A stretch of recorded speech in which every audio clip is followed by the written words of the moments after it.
పరిష్కరించాలి అని అంటే అది కాంగ్రెస్ పార్టీతోనే సాధ్యమవుతుంది. పునర్విభజన చట్టంలో పొందుపరిచిన అంశాలను సాధించుకోవాలంటే అడిగేది మేమే, ఇచ్చేది మేమే. ఈ ఎన్నికల్లో కేంద్రంలో కాంగ్రెస్ అధికారంలోకి వస్తేనే తెలంగాణకు ప్రజలకు ఇచ్చిన హామీలు 100% అమలు జరుగుతాయి. ఇంతకాలం కేసీఆర్ అడిగింది లేదు, మోడీ గారు ఇచ్చింది లేదు. ఇప్పుడు ఇచ్చేది మేమే, తెచ్చేది మేమే. తెలంగాణ ప్రజలకు ఇచ్చిన హామీలు అమలు జరగాలి అని అంటే ఈ రాష్ట్రంలో 17కు 17 సీట్లు కాంగ్రెస్ పార్టీ గెలవాలి. 2004, 2009లో ఆనాడు కాంగ్రెస్ పార్టీ ఈ ప్రాంతం నుంచి 30 పైగా పార్లమెంట్ సీట్లు గెలిపించినందుకు కేంద్రంలో యూపీఏ 1, యూపీఏ 2 ప్రభుత్వాలు ఏర్పడ్డాయి. తద్వారా జనరంజకమైన పాలనను ఆనాడు కాంగ్రెస్ పార్టీ అందించగలిగింది. ఈ రోజు కూడా తిరిగి కేంద్రంలో కాంగ్రెస్ ఇండియా కూటమి ప్రభుత్వాన్ని ఏర్పాటు చేయాలి అంటే తెలంగాణలో ఉన్న సీట్లన్నీ కాంగ్రెస్ పార్టీ గెలవాలి. కాంగ్రెస్ పార్టీ గెలవాలి అని అంటే ఇక్కడున్న ప్రజాస్వామిక శక్తులన్నీ కూడా ఏకం కావాల్సిన అవసరం ఉంది.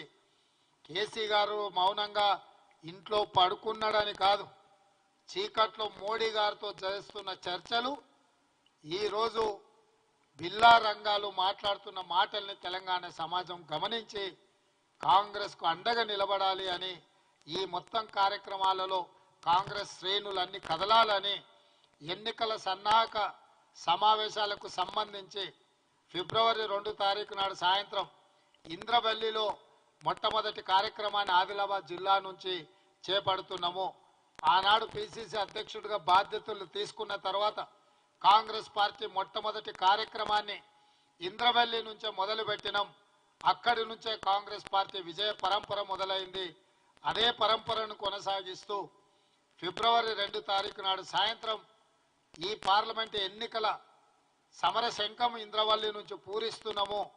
మీరందరూ మీడియా మిత్రులు ఏ విధంగా అయితే గతంలో సహకరించినరో భవిష్యత్తులో కూడా మీ వైపు నుంచి అదే రకమైన సహకారం ఉండాలి. మీరందరూ కూడా రావాల్సిందిగా మీకందరికీ ప్రత్యేకంగా పిసిసి అధ్యక్షుడిగా మీకందరికీ ఆహ్వానం పలుకుతున్నా.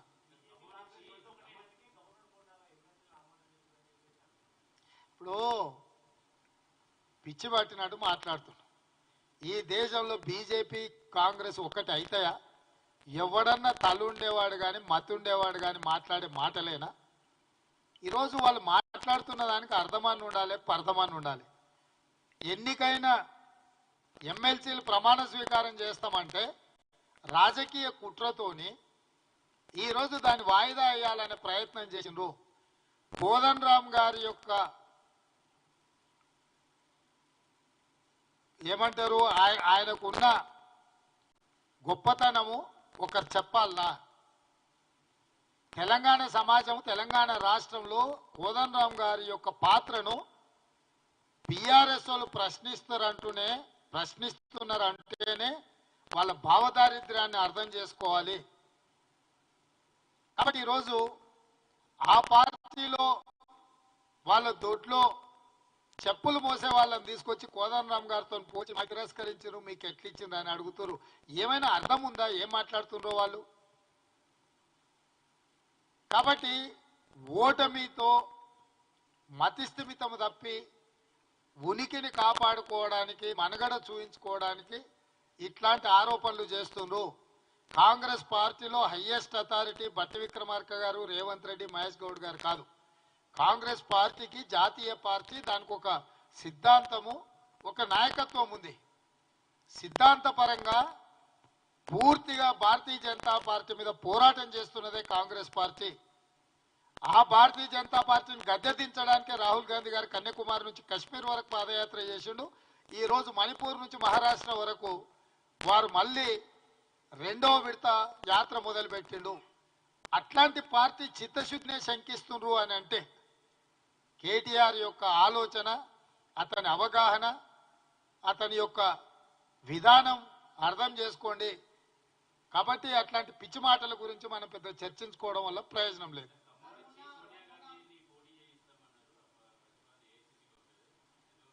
చారి గారు, తెలంగాణ రాష్ట్రం నుంచి సోనియా గాంధీ గారు పోటీ చెయ్యాలని ఏకగ్రీవ తీర్మానం చేసి పంపించినాం.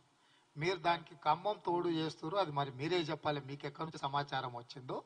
ఇప్పటికి కూడా మా తీర్మానానికి మేము కట్టుబడి ఉన్నాం. ఇప్పటి సమావేశంలో కూడా మేము అందరం చర్చించుకున్నాం.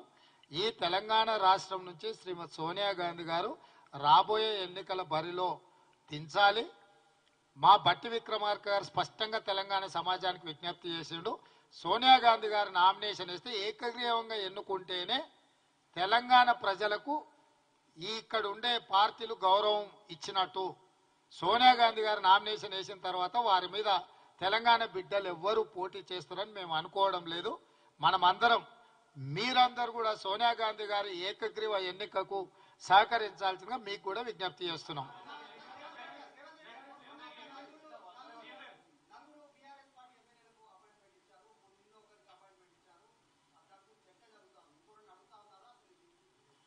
ఎవరు ఎమ్మెల్యేలు అడిగినా ముఖ్యమంత్రిగా అపాయింట్మెంట్ ఇస్తా. కేసీఆర్, హరీష్, కేటీఆర్ కూడా ప్రజా సమస్యల మీద ప్రభుత్వాన్ని కలవచ్చు. ఒకవేళ వాళ్ళ అపాయింట్మెంట్ అడిగిన సందర్భంలో నేను అందుబాటులో లేకపోతే మా ఉప ముఖ్యమంత్రి గారు కూడా అందుబాటులో ఉంటారు.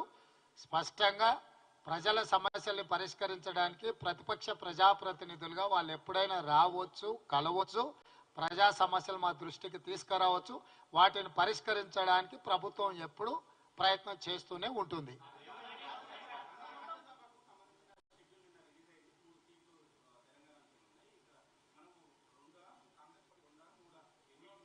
ఇప్పుడే ఏకగ్రీవ తీర్మానం చేసి అధిష్టానానికి అప్పచెప్పినాము. తప్పకుండా మీరు అడిగిన ప్రశ్నను అధిష్టానాన్ని అడిగి సమాధానం మీకు చెప్తాం.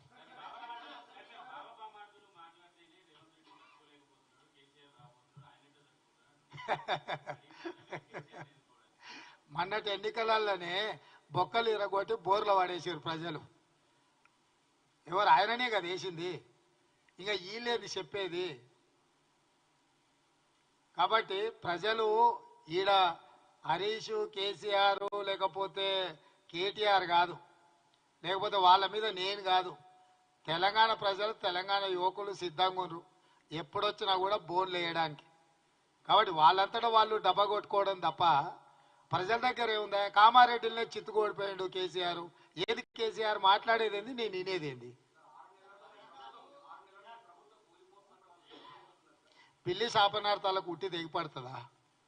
పిల్లులు శాపనార్థం పెడతానే ఉంటాయి. ఉట్టి మీద పాలు ఉంటే తాగడానికి అందుబాటులో లేకపోతే పిల్లి కింద కూర్చొని శాపనార్థాలు పెడుతుంటది. ఏమున్నాయి వాళ్ళ గురించి మాట్లాడుకోనికే?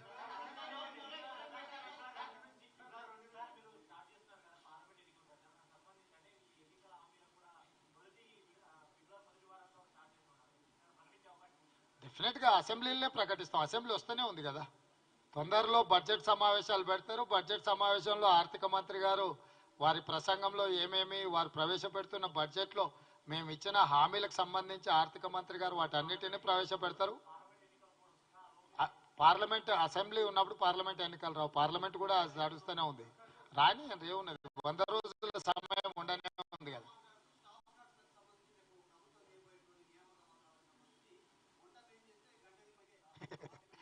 ఈ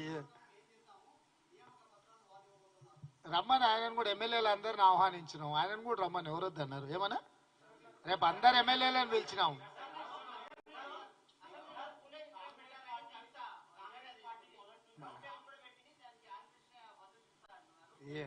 వాళ్ళు వార్ రూమ్ పెడతామన్నారు గతంలో, గట్లనే ఉంటుంది ఇది కూడా వాళ్ళ సమావేశాలు.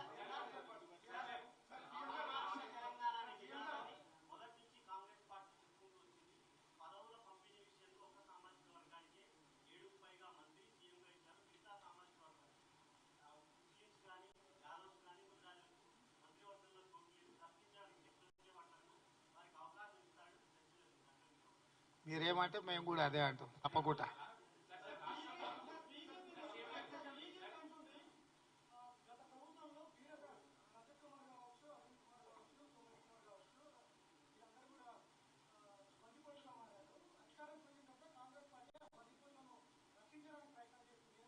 ఎవరంటూ ఎవరన్నారు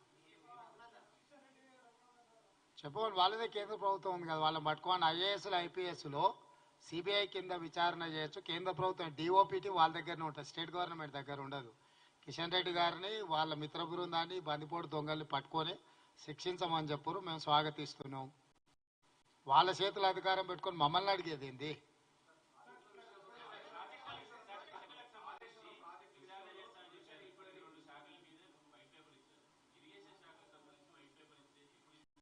రేపు రేపు రేపు అసెంబ్లీలో ఆల్రెడీ చీఫ్ జస్టిస్ ఆఫ్ తెలంగాణకి లేఖ రాయడం జరిగింది. సిట్టింగ్ జడ్జిలను కేటాయించమని చెప్పి వారి నుంచి రిప్లై రాగానే విచారణ మొదలవుతుంది. రాష్ట్ర ప్రభుత్వానికి సంబంధించి విజిలెన్స్ అండ్ ఎన్ఫోర్స్మెంట్ అన్ని వాటికి సంబంధించిన పత్రాలను ఏమైనా మాయమైనాయా, ఉన్నాయా, అవకతవకలు ఏమైనా జరిగినాయా, ఆల్రెడీ విజిలెన్స్ అండ్ ఎన్ఫోర్స్మెంట్ విచారణ కూడా ప్రారంభమైంది. కాంగ్రెస్ పార్టీ ఏ మాట చెప్తుందో ఆ మాట తూచా తప్పకుండా